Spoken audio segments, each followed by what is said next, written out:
আসসালামু আলাইকুম রহমতুল্লাহ। মাননীয় প্রধানমন্ত্রী, উপস্থিত মন্ত্রী পরিষদের সদস্যবর্গ, সরকারের গুরুত্বপূর্ণ মন্ত্রণালয়ের দায়িত্বে নিয়োজিত সচিববৃন্দ, ব্যবসায়ী নেতৃবৃন্দ এবং আমার সহকর্মীবৃন্দ, সাংবাদিক বন্ধুরা, আসসালামু আলাইকুম। মাননীয় মন্ত্রীর কাছে আমাদের আন্তরিক কৃতজ্ঞতা প্রকাশ করছি যে জাতির আজকে এরকম একটা সংকটকালে আমাদেরকে যে ডেকেছেন, আমাদের অবস্থানগুলি ব্যাখ্যা করার সুযোগ দিয়েছেন, সেই জন্য আমরা কৃতজ্ঞতা প্রকাশ করছি। আমরা মাননীয় প্রধানমন্ত্রী, আমরা স্মরণ করছি কোভিড সিচুয়েশনে আপনি যেভাবে এদেশের ব্যবসায়ী সমাজ থেকে শুরু করে মানুষদেরকে যেভাবে স্বাভাবিক অবস্থায় ফিরিয়ে আনার জন্য সহযোগিতা করেছিলেন, আল্লাহর রহমতে আমরা কিন্তু আবার ঘুরে দাঁড়িয়েছিলাম। কিন্তু বর্তমান সংকটে ব্যবসা বাণিজ্য রপ্তানি সারা বিশ্বে যেমন একটা সংকট চলছে, এরকম একটা সংকটকালে আবারও এই ধরনের একটা সিচুয়েশন আমরা কিন্তু কখনোই আশা করিনি।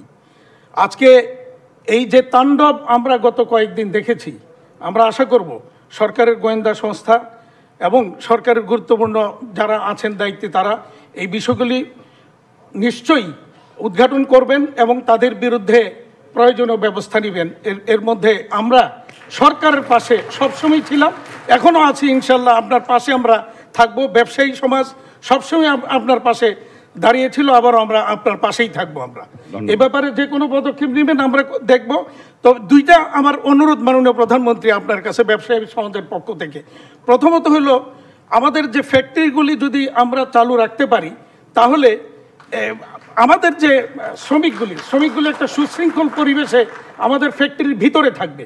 কিন্তু এরা যদি ফ্যাক্টরি বন্ধ থাকে, তাহলে বাইরে যদি থাকে, তাদেরকে বিভিন্নজন ইউজ করার জন্য বিভিন্নজন তাদেরকে নিয়ে যেতে পারে।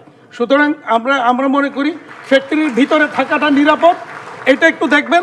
আর যেটা আমাদের আরাফাত ভাই যেটা বলছিলেন, যে আমাদের ইন্টারনেট সংযোগ বন্ধ থাকার কারণে আমাদের আমদানি রপ্তানি সকল কার্যক্রম বন্ধ রয়েছে। কারণ আমাদের এখন সমস্ত কিছু ডিজিটালাইজড। আমরা যখন চেষ্টা করতেছি রেডি হওয়ার পর আমরা বায়ারকে অনলাইনে আমাদেরকে প্যাকিং লিস্ট ইনভয়েস দিতে হয়, বায়ারের পরে এটাকে অ্যাপ্রুভাল দিলে পরে সবকিছু ইন্টারনেট। আমরা অনুরোধ করব অন্তত স্বল্প পরিসরে হলো ইন্টারনেটটা যাতে আমাদের ইমিডিয়েট চালু করা যায়, এই ব্যাপারে আপনি একটু দেখবেন মাননীয় প্রধানমন্ত্রী। ওকে, ধন্যবাদ। আসসালামু আলাইকুম। আমি এখন জনাব নাসিম মঞ্জুর